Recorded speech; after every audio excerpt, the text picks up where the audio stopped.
Chicos, la labor me consta que ha sido incesante. Han estado trabajando arduamente ustedes y el resto de nuestros compañeros. Nos presentamos nuevamente, María Laura Montes y que me acompaña Daniela Salas. Nos unimos a esta cobertura sobre la consulta popular en defensa del Esequibo. Daniela. Así es, María Laura, y nosotros seguimos revisando contenidos junto a ustedes y a través de la pantalla de Globovisión, trayéndole también información de calidad. A esta hora nosotros vamos a ir a realizar un nuevo contacto, María Laura, porque vamos a ver también parte de las entrevistas y también conocer un poco más sobre el Esequibo. En esta oportunidad, Oscar Chemer va a estar con nosotros a través de la pantalla para traernos más contenidos. Gracias, María Laura. Daniela, bienvenidas a esta extraordinaria cobertura del referendo consultivo en defensa del Esequibo. Recuerde, si no vota, está votando por Guyana y las grandes empresas petroleras. En la Unión está la más poderosa fuerza para rescatar, para defender el territorio Esequibo. Vamos a continuar con el análisis de este histórico proceso. Ahora vamos a conversar con Juan Carlos Rey, antropólogo y profesor de la Universidad Central de Venezuela. Juan Carlos, hemos hablado mucho del territorio, de este territorio en disputa, pero no hemos hablado de la población. ¿Quiénes son los venezolanos que están hoy viviendo, habitando el territorio Esequibo? Sí, eso es importantísimo lo que estás diciendo, ¿no? Porque hemos discutido mucho sobre ese territorio en disputa, pero debemos saber que en ese territorio viven aproximadamente 150.000 personas. Y de acuerdo a nuestra Constitución, toda persona nacida en el territorio venezolano es venezolana. Claro. Es decir, hay al menos 150.000 venezolanos en ese territorio. De esos 150.000, la mitad, alrededor de 75.000 además, no solamente son venezolanos, sino además tienen un origen indígena. Entonces son pueblos originarios, están muy relacionados con los pueblos indígenas. La mitad de los que habitan hoy ese territorio. Okay. Y todos ellos están muy relacionados con los pueblos indígenas del estado Bolívar y del estado del Tamacuro. Todos ellos son familia, tienen relaciones de un lado a otro, y es importantísimo que entendamos además que esta población indígena ha sido una población muy marginada por el gobierno guyanés. Desde una perspectiva de colonialismo interno, esta población ha sufrido los embates también de este colonialismo, y nosotros en esta reafirmación de nuestra soberanía también debemos tenderle la mano a ellos, porque ellos también son venezolanos. Han estado excluidos, rechazados. Muy excluidos y muy rechazados por estas políticas expansionistas, sí. Mira, soberanía no es solamente hablar de soberanía territorial, también hay que hablar de la soberanía sobre la historia, sobre la cultura, sobre nuestra identidad. ¿Qué hay allí en el territorio Esequibo como identidad, como cultura, como historia? Para mí es importantísima esa identidad indígena del territorio Esequibo, pero además es la historia de nuestro reconocimiento como venezolanos de esta población y de este territorio. Yo decía en un artículo, hoy lo que nos estamos jugando no es el territorio, lo que nos estamos jugando es nuestra identidad y nuestra historia, porque lo que estamos haciendo es reafirmando nuestra soberanía sobre el territorio, pero además nuestro reconocimiento como ciudadanos de que fuimos objeto de un despojo terrible hace más de 100 años por parte del Imperio Británico. Y hoy la ExxonMobil y detrás de el gobierno guyanés y detrás del gobierno guyanés los intereses de las compañías transnacionales, principalmente la ExxonMobil, también quieren hacernos vivir un nuevo despojo. Entonces es importante despertar de la conciencia histórica que hemos tenido con la campaña. Quizás lamentamos que no haya sido antes, y yo creo que debe seguir después de mañana. No, esto no puede parar acá. Nosotros debemos cada día más conocer nuestra historia y la historia de nuestro territorio, porque solamente eso también nos cohesiona como sociedad. ¿Cómo se sienten esos guayaneses, venezolanos, esas comunidades indígenas? ¿Cómo se sienten? Las comunidades... ¿De qué parte... las comunidades ¿con indígenas, qué parte se identifican? Sí, ellos en primer lugar tienen una identidad propia como pueblos indígenas, ¿sí?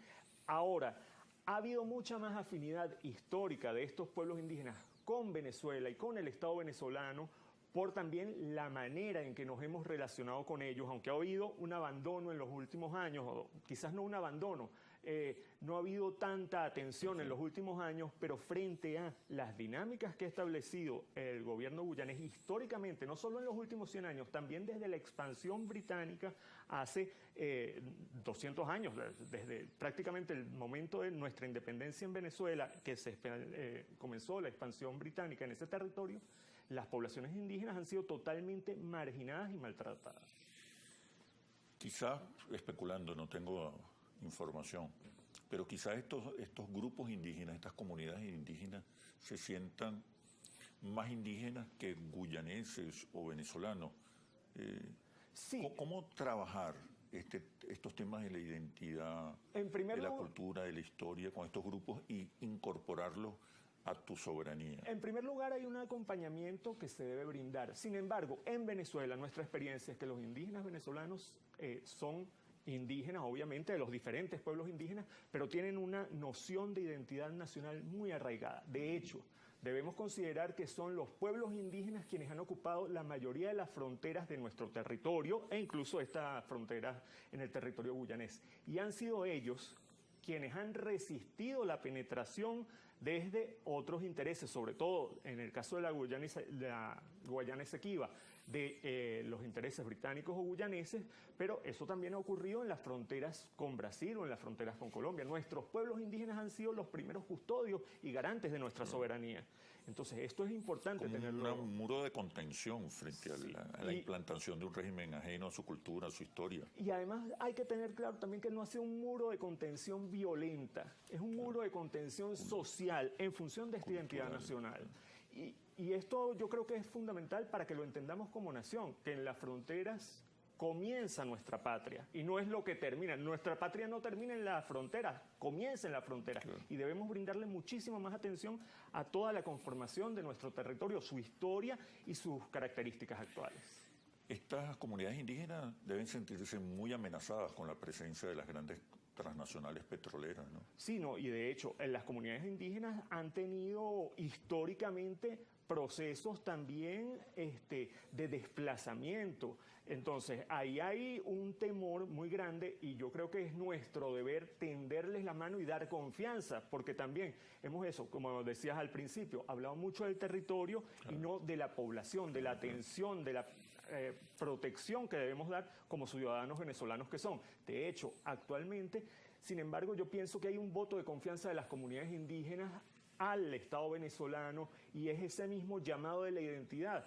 Las informaciones que yo tengo de las poblaciones fronterizas en San Martín de Turumbán, en la frontera del Estado Bolívar con la Guayana Esequiba, pero también de San José de Amacuro, en la frontera del Estado del Tamacuro con la Guayana Esequiba, es que la participación, son comunidades indígenas y la participación indígena en este momento, en estas elecciones, es muy alta.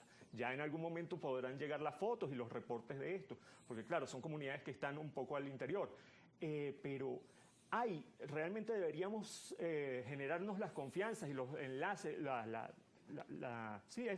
confianza, porque son ciudadanos venezolanos como nosotros y ellos son los que han defendido, de hecho, en ese territorio que de facto está ocupado por Guyana, ellos son los que han defendido de hecho y han evitado la expansión guyanesa.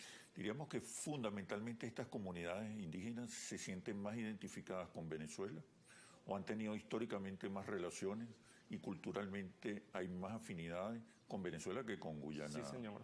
Sin duda. Y en la historia también de los últimos años esto ha sido así. De hecho, este evento que hemos recordado de la rebelión del Rupununi en 1969 fue una rebelión indígena en la parte sur del territorio esequibo y una rebelión contra Guyana, y ellos en algún momento pretendieron que Venezuela los apoyara de manera armada, pero Venezuela en su política de paz que ha mantenido históricamente no acompañó habría sido una aventura que hubiera de alguna manera roto nuestra tradición pacifista, no se acompañó y el gobierno guyanés ahí hizo prácticamente una masacre. Varias comunidades guapichanas, que son las que están al sur de ese territorio, fueron digamos... Violentadas, sí, agredidas. Agredidas, y hubo una cantidad muy importante de muertos, diría aniquiladas. Aniquiladas. Sí. Mira, ¿qué hacer? ¿Qué puede hacer el Estado venezolano para fortalecer esa identidad más cercana a Venezuela que a Guyana? ¿Cómo hacer valer nuestra soberanía histórica, cultural y simbólica en ese territorio? Yo pienso a través de estas comunidades. Yo pienso que lo primero es la atención de nuestras fronteras, más allá de la política de seguridad y soberanía nacional, desde una perspectiva social. Es importantísimo que en nuestras fronteras, en estas comunidades de la frontera, de este lado de la línea de facto, quien nazca en estas comunidades indígenas pueda acceder a su registro civil, acceder a su cédula de identidad sin las complicaciones que se generan. Claro, es un territorio de muy difícil acceso, eso lo sabemos, pero es importantísimo esa atención, que no sea más fácil ir a un hospital en el territorio Esequibo administrado por Guyana que ir a un hospital del lado venezolano. Y eso además va a brindarle un apoyo a las comunidades indígenas que están en el territorio de facto administrado por Guyana. Y les va a brindar una mayor afinidad con nuestro país. Y esto no es simplemente, hay quien diría, no, es que los quieren comprar. No, es un compromiso. Tenemos que entender que ellos son venezolanos y tienen tanto derecho como lo tienes tú, como lo tengo yo, como lo tiene un indígena de La Guajira venezolana o como lo tiene cualquier persona en Caracas. Además, esa soberanía que se ejerce a través de las instituciones, de la presencia, de los servicios públicos, de la atención, ¿cómo fortalecer la soberanía cultural, histórica, simbólica? ¿Qué hay que hacer? Bueno, más allá del aspecto institucional, jurídico. Yo pienso, y esto aquí soy un poco aventurado, yo pienso que nosotros históricamente, una historia quizás un poco corta, hemos descuidado un poco lo que es nuestra formación en historia y geografía de Venezuela.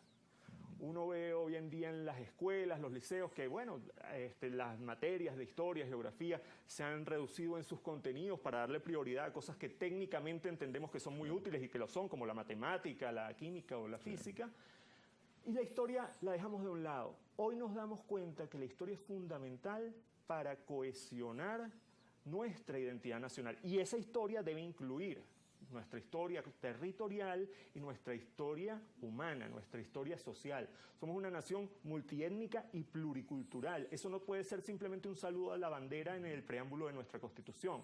Debemos entenderlo y debemos asumirlo cada uno de nosotros, no como una tarea, sino simplemente como algo de lo que somos. Pero para eso hay procesos importantes. Tiene un papel muy importante la escuela, tiene un papel muy importante los medios de comunicación.